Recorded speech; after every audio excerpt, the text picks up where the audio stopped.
step up, step up. Who among you is not ready for a tale of high adventure, mythical creatures, and the most amazing man you'll ever meet?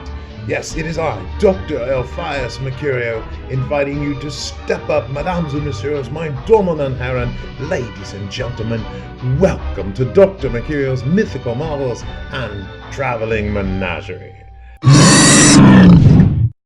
The way I am to understand it, when one is starting a journal, one must always start with the date, which is the 13th day of the month of Kali, in the year of the Tiefling, which of course is 1807.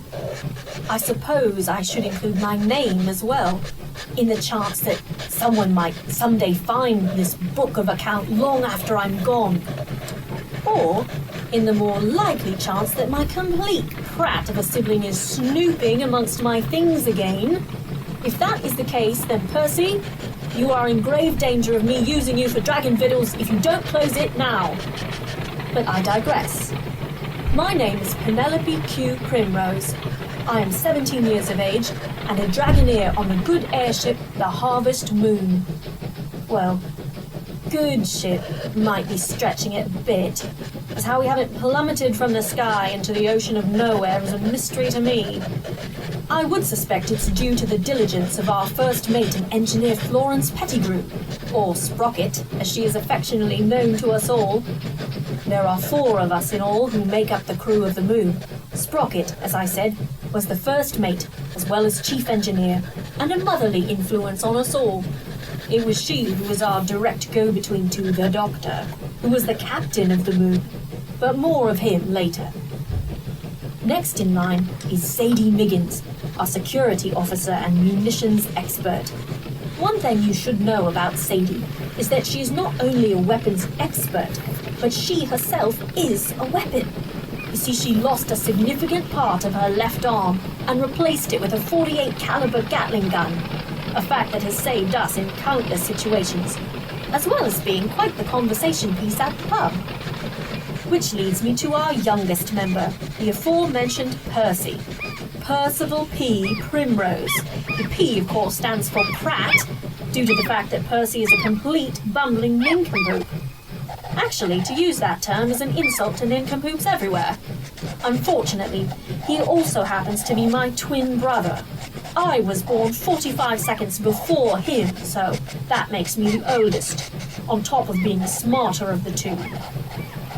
As far as I can tell, Percy's job is to completely foul up every task and put us into danger at the worst possible times. Mostly, I think the Doctor keeps him around to use as bait during our excursions into the wild. I mean, it's not like I wouldn't donate a kidney or the like if he needed it. We're family, after all, but he really is quite the ninny. And if it is you reading this, Percy, then you just cost yourself a kidney. Where do I fit into this ragtag group of scallywags? Well, up until a year ago, I, as well as the rest of my family and friends, were con artists and thieves of the worst sort. The word worst should be taken literally, as we were dreadfully bad at it. I believe we actually lost more treasure than we absconded with, which I believe is the reason why the Doctor decided to get into the menagerie business in the first place. Dr. Mecurio's Mythical Marvels and Traveling Menagerie, to be exact.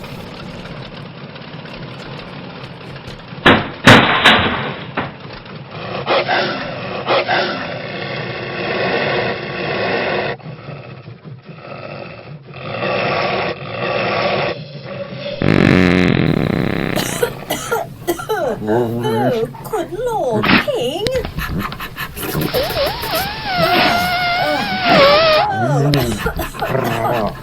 Oh, go lay down.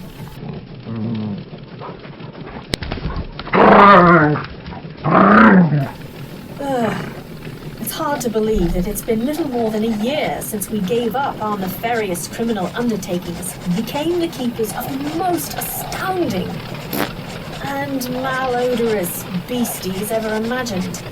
I remember our last attempt at a robbery. It was in this lovely little hamlet perched on the edge of the Sea of Nowhere, quaintly called by the Sea. The plan was for Sadie to liberate a chest of gold from a local merchant's safe, while I worked the crowds for the contents of their handbags and waistcoats. The doctor and my idiot brother were to distract the crowd and unload some of the doctor's red dragon tonic in the process. It was a simple plan that was completely botched due to my simpleton of a sibling.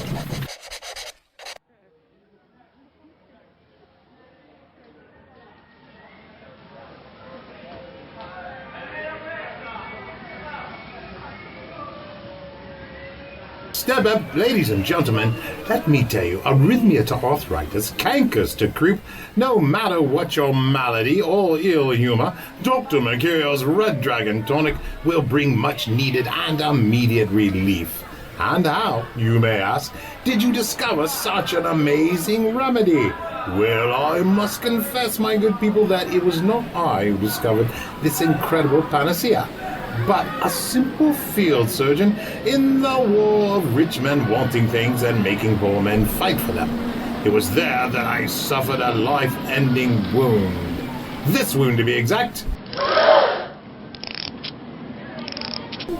A third of my heart, as you can see, was destroyed by a sniper's bullet, and the surgeon has replaced the missing portions with gears and flanges.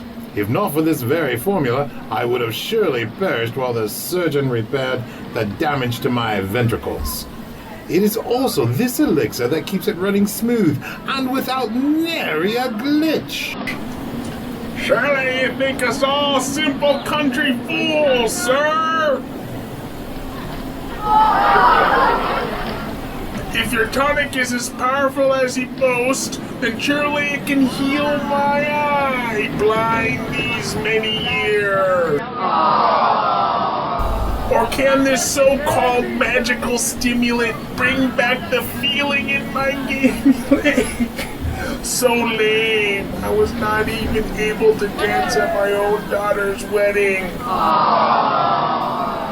Sir, your tears have touched my heart. And although it's against my business-like nature, I will give you a bottle non-gratis. Non-what? It means free of charge, my fine fellow. That is how sure I am of my formula's ability to rejuvenate and restore health to anyone of any age, regardless of any affliction. Step up, my ailing friend. Take a swig and be ill no more.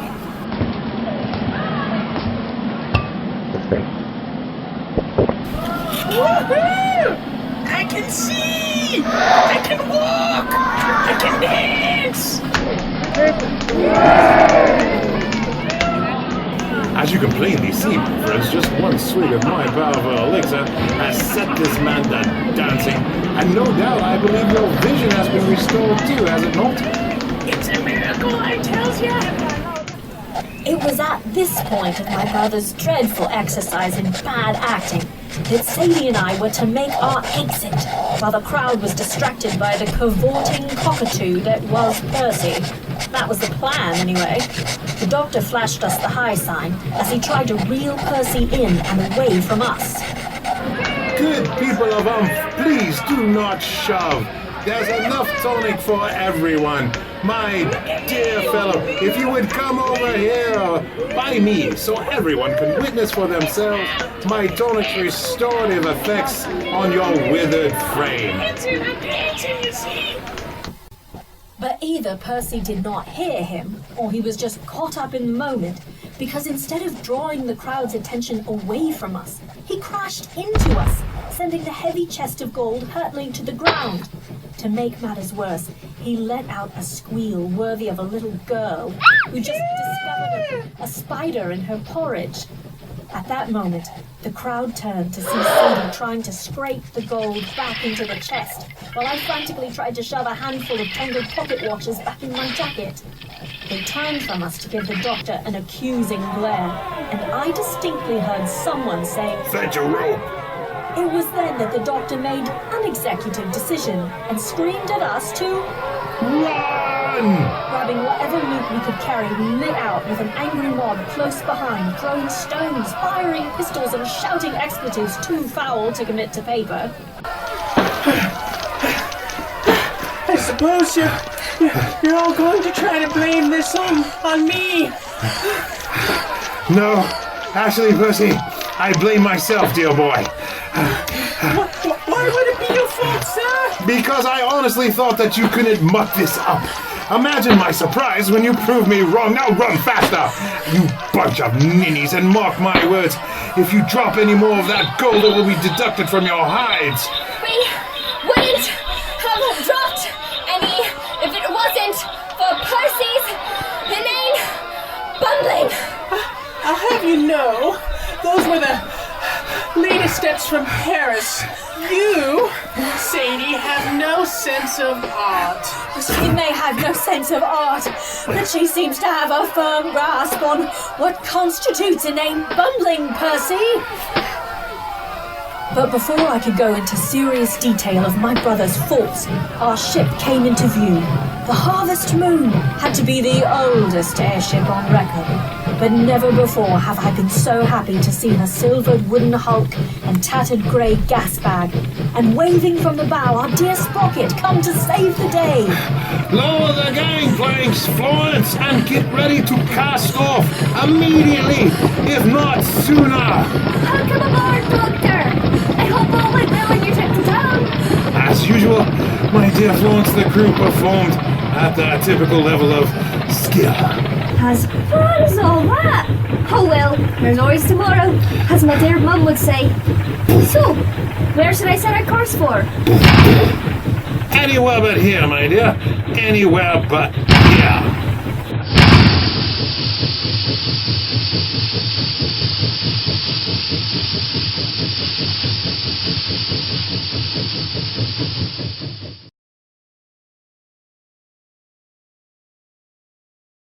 As night fell, we breathed a sigh of relief that we seemed to have escaped the ordeal unscathed. But as always, the breath came too soon, as we discovered that we had bigger problems than just simple escape. And as always, it was Sprocket who had to take our latest concerns to the good doctor. Come in. I was wondering if I might have a word with you, Doctor.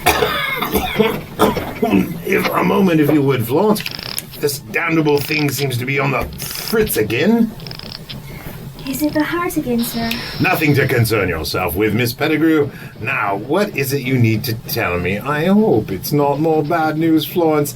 You are aware of how I despise bad news.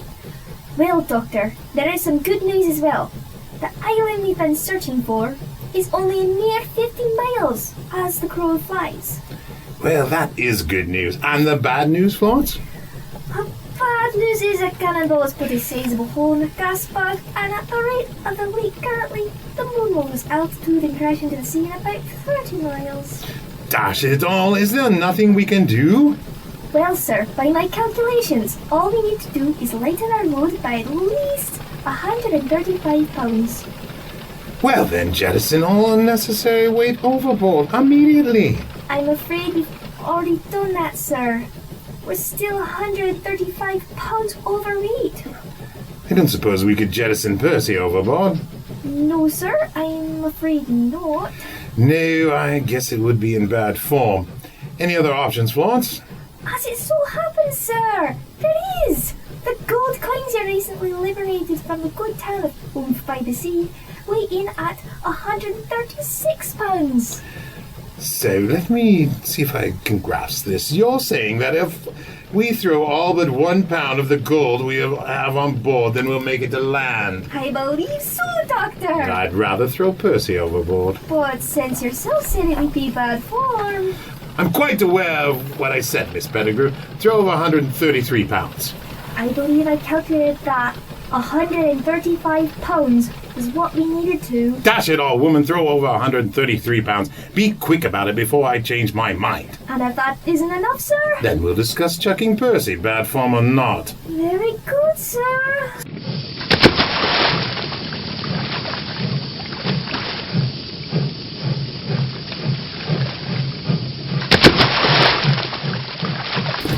Florence, I believe you said that throwing over the gold was going to work.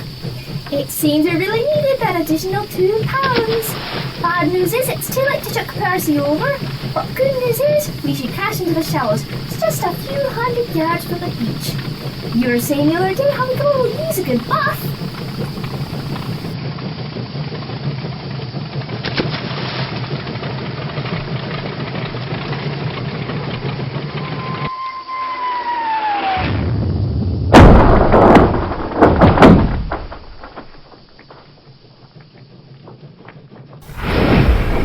Dash it all, woman! Luckily, the damage wasn't too extensive, and Sprocket assured us all that we'd have the old gal's fanny above ground in a tick. The doctor set Sadie and I to help out in any way possible to get us off the island. Then, he slowly turned to Percy and informed him to get a shovel and come with him as they were going for a bit of a stroll. As I have previously stated, Percy is family, and with the look Dr. Mecurio was giving him, I wondered if this might be the last time I'd see him alive.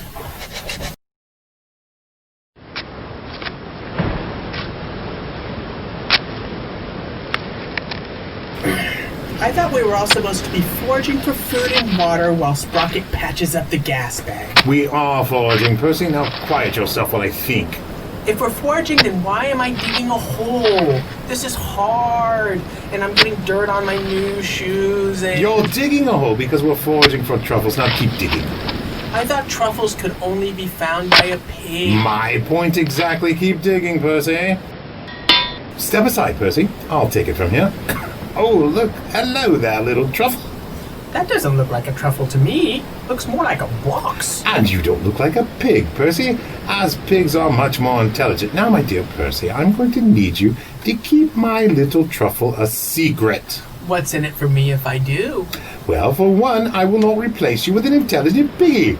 Now hand me that bag, and Percy, furthermore, I will graciously allow you to keep all your bones in pristine condition. Does that sound fair to you? Quite fair, sir. Not a word for me, sir. Not a word about what, Percy? None of your business, Penelope. Just a little man talk, my dear. I'm afraid you're a man short for that, Doctor. Sprocket sent me to fetch you two. The moon's patched up and ready to take off on your command, sir. Very good. Run along, and we'll be right behind you shortly. Very good, sir. Remember what I said, Percy. Yes, sir. Loose lips break bones.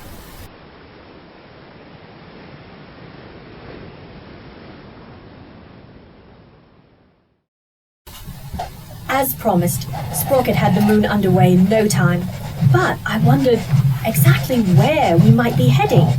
The doctor told Sprocket to head the moon toward the South Star and locked himself away in his quarters while mumbling something about feeding habits. He'd been a little distracted since returning to the ship, with a sullen Percy in tow, who'd been acting a trifle peculiar as well. Well, that's an understatement, as Percy is terminally peculiar. The minute the doctor was out of earshot, he would give me a look like a puppy that desperately needed to piddle, or he had a huge secret he needed to divulge to me before his head exploded. Luckily, it turned out to be the latter.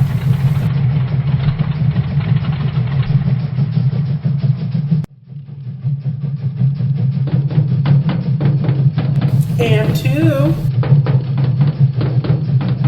Or not. And two. Or not. Mark my words, Penelope, I'm moving up in the world. You're just jealous. I would be if I knew you weren't lying. I am not lying. Of course you're lying, Percy. Your lips are moving. I can prove it, you know. What, that you're not a world-class twit? I am too. I mean, I can prove that the doctor took me into his confidence, which means, my dear sister, he likes me far more than you. And just how can you prove it, my dear Percival? I know where he hid the box. And this is where your story falls apart, oh beloved of the doctor. Mecurio would never trust you with the location of anything of value. Well, to be honest... Which I'm sure is quite painful for you. Dr. Mecurio didn't exactly show me where he hid the box. I sort of followed him. But he did tell me it was to be our little secret. A secret you're now telling me? Ha! Trust well placed, I'd say. Well, here, let me show you. And what if someone comes in here and catches us? Don't be a paranoid, Penelope. No one is going to... Well. What's all this then? What are you two scallywags doing in my boiler room? What's that you got there, Percy? Nothing. Hey, Penelope, give that back this instant. Here, Sprocket. It says the doctor told him to keep this little item a secret from the crew. Never been good with secrets, eh, Percy? That's what I told him. But you have to admit that whatever is in it must be worth a pretty penny if you wanted to keep it from us. Maybe we should open it. Shame on you two. This here is Dr. Mercurio's personal business. If he had wanted for us to know what was in it, he would have told us. I'm sure he'll make us aware of the box's contents when he feels that the time is right. I'll grab my tool belt. I've got a lockpick. I'll put on the tea. Hurry up, you two, if the doctor catches us. If the doctor catches us doing what, Percy? Good Lord, Sadie, don't sneak up on us all like that. So what are we doing that we're not supposed to be doing? The doctor found this box on that island and told Percy not to tell us. Quite the chatty Cathy, aren't you, buddy? That's exactly what I said. So in the interest of our safety, we are trying to open it to assure ourselves that its contents are safe. But I'm not sure it can be opened. The only thing we are sure of is that Percy is an untrustworthy git who cannot keep a secret. The resolution is simple, my dears. I could just blast the damnable thing open. Oh, that's your answer to everything, Sadie. Let's blast it. You don't think the doctor might notice that we blew up his precious box along with whatever's inside of it? What might he say then, Sadie? Answer me that. He'd say that you can always trust that Percy can't be trusted with a secret. He'd also say, what are you lot doing with my box? Begging your pardon, sir, but the blame for this indiscretion belongs at my feet alone. I guess my curiosity got the best of me. Well, my dear Florence, it is fortunate that you are not a cat, then. Not that it matters there. If I for a moment thought that any of you lot were capable of opening said box, I would have never allowed Percy to follow me to its hiding place. Really, Percy, you're stealthy as a jungle cat. Thank you, sir. Allow me to finish, Percival. You're stealthy as a jungle cat who'd recently had bells stapled to its forehead and developed a case of horrible flatulence. No, my dears, I was not hiding the box. I was merely warming it up while I fetched this. It was at this point Dr. Mecurio pulled a perfectly round gem from his pocket, holding it up to the light for all to see, and I still swear to this day that inside it burned a tiny blue flame. Well, that's interesting. What would this be, sir? This, my dear, is the key to the box. Without further ado, Dr. Mecurio places the jewel into an opening that certainly wasn't there when I was looking for one. For a moment, nothing happened, and then the chest's lid literally vanishes before our astonished eyes, exposing a large, egg-shaped crystal of the iciest blue, and in its center, the same tiny flame that I had witnessed inside the stone. It's beautiful. It's wondrous. It's shiny. It's a rock. Not just any rock, you cretin. This is a dragon crystal. I'd wager a specimen of this type hasn't been seen in over a century. Begging the doctor's pardon, sir, but why'd you have to warm it up? Without so much as a by your leave, Mecurio opens the moon's fiery boiler door and chucks the crystal into the flames and slams the door. I warmed it up, my dear, so the ship would not explode when I did this. Before any of us had time to question why one would want to burn something so beautiful, the lights go out. Well, with the exception of the boiler's pressure gauge, which all seemed to be rising quickly. After that, you could hear the sounds of rivets popping, steam escaping, and a rumbling coming from deep inside the ship. Between Percy's screams of terror, of course. Help! Help! Perhaps you should have warmed it up a bit more. Dash it all! How did I see this, Dr. Mecurio? But I believe we're about to explode. Patience, Florence! Doctor, we are going to crash! I don't think the engines can No time for tired cliches, girl. I don't want to die! Shut your gob, Percy, and wait for it. Now. Silence. Just like that, it was over. And it was quiet. Almost too quiet. Listen. Can you hear that? I don't hear anything. That's the point. No creaks, no dings, no whistles. She's running like a brand new boiler. No doubt a residual effect from burning dragon crystal. That's a fresh noise the old girl hasn't made before. Yes, I believe that's the other residual effect from the crystal.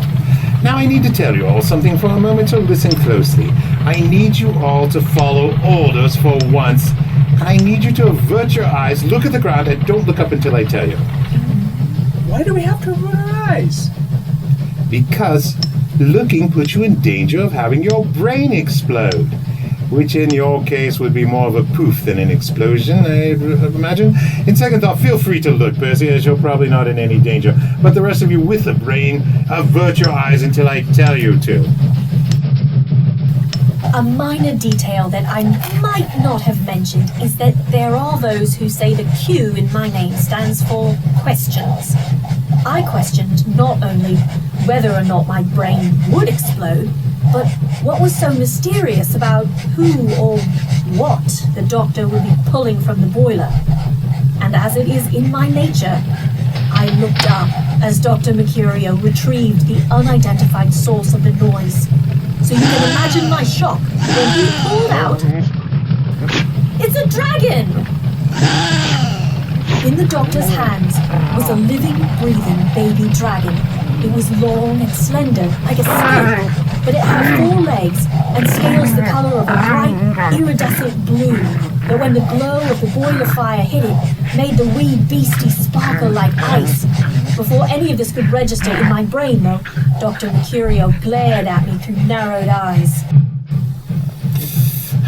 Miss Primrose, is it so hard to follow a simple order? Dash it all, I asked you to avert your eyes, did I not? And now you have locked eyes with the wee beastie and it's bonded with you. Oh, well, now you'll be the one to look after its care and feeding. I hope you know what you're in for. The little dragon looked at me, and the yipping noise quickly turned to a kind of mewling like a kitten with a head cold. Then, without warning, the creature leapt from the doctor's grasp and onto my shoulder, wrapping its slender body around my throat. Much to my surprise, it nuzzled my cheek with its heavily plumed snout. It's a dragon! Yes, so you've said. A North China ice dragon, to be exact. And she thinks you are her mother. Oh, I don't envy you, as they are quite the handful. I was hoping to form the life bond with this one, but you had to look. Oh, well, I'll simply just bond with the next one, I guess. There's another one? Yes, there is. 3 more, if you want to be exact. 3 more. Dragons, yes. You mean we have to go through all this 3 more times? Shut your gob, Percy! You're talking about the alchemist legend. My old ma told me that story as a child to get us to go to bed. You're not suggesting that's all true. What, my dear Sadie, most people refuse to grasp is that every legend has a touch of truth to it.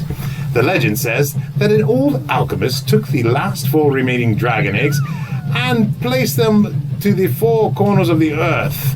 His plan was to bring them back from extinction when he felt the time was right. What the legend doesn't say is that the said alchemist was a drunken old salt who blew himself into a million tiny bits while trying to turn base metals into gold. Luckily for us, he knew he was a git and hid each egg with a map telling the location of the other 3. All one needed was a keystone. I was lucky enough to liberate the keystone and a rough estimate of the box's location from a perfectly dreadful fellow on our recent foray in the Orient. Seems he was under a lot of pressure from a rival buyer to acquire it. I couldn't let that happen, so I used less than reputable means to relieve him of this burden. That would explain the hasty retreat from Singapore. Yes, dear, don't interrupt. Since then, I've been secretly searching for our icy girl here, as well as the rest of her mates. Imagine it, we will possess not 1, but 4 dragons. So, we'll be going into the dragoning business. As I understand it, a dragon can be dangerous, even at the best of times. You have 4. Don't want you to question your sanity, sir, but what do we do with all these dragons once we have them? Well, my dear, as I have explained on many occasions, Florence, above all my other admirable qualities, I am a complete genius of an entrepreneur. So we will do what anyone in our position would do when presented with such rare and legendary creatures. Florence, my dear, we will Exploit them to the fullest extent possible. Right, it would be nice to have some new pets around. Where may I ask will the wee one be sleeping? Why, in Miss Primrose's cabin, of course. As if to remind me further of how comfortable my new roommate was with having me as its mother, the little dragon's muscles tensed, and it let out the most shrill noise. It was like when someone stretches the opening on a child's balloon, followed by the most horrendous stench I have ever experienced. What in the 12 gods' name is that? Oh, that, my dear, is methane. I'm afraid you'll have to get accustomed to that. I suggest sleeping with the window open. Maybe next time you'll follow orders, what? It is imperative, though, that we keep this little fellow happy, so let him do whatever it is he needs to do. It was at this point that I realized that my cabin had no windows. Before I could voice this fact, the little lizard snorted in my ear with a chill that went to my very bones. Let me see if I have this right. Its breath is freezing, it expels methane, and will be living in my quarters. What am I supposed to feed it? I believe soot and coals for the first 6 weeks. I suggest letting run loose inside the boiler here, as well as the cook stoves. After that, I would think some sort of cooked meat, pork. But if it won't take pork, try swans. Or failing that, you can feed it Percy. I thought you wanted to keep it healthy. Ha ha, very funny. When do I get a dragon? The question, my dear Percy, is whether or not you'll be getting a dragon, but whether or not you'll survive the 8 weeks of scullery duty you'll be serving for betraying my confidence. Starting with following behind our new little pet here and disposing of her droppings. They're quite flammable, you know. Pick them up before they burn through the hull and chuck them in the boiler here. Should save us a fortune in cold. May I suggest investing in a pair of asbestos gloves? As mad as Mecurio was at me, I'd been spared that indignity at least. Thankfully, Mercurio's attention had returned to the now empty box. He pulled a small parchment scroll out and handed it to Sprocket. Florence, my dear, I believe in this scroll you'll find a heading. If you would be so kind as to set the new coordinates, from the looks of this, we're most likely heading into the jungles of Unza Unza. So please have my pith helmet cleaned and pressed. Right away, Doctor. Sadie, you go below and fireproof the main hold and get some strong bars and locks on the doors. Our new guests will reach substantial size in a very short time, so they're going to need their own room, as the last thing we'll want is them burping a fireball into the gas bag. Oh, also please fabricate some sort of restraint for the North Chinese dragon here, just to keep her from mischief. On your order, sir. And Percy. I know. Asbestos gloves. Yes, but I was going to say, muck out your cabin and move your sister's belongings in. It just dawned on me her cabin has no window and yours does. Looks like you're moving up in the world, brother dear. Can this day get any worse? I hope that answers your question, Perce.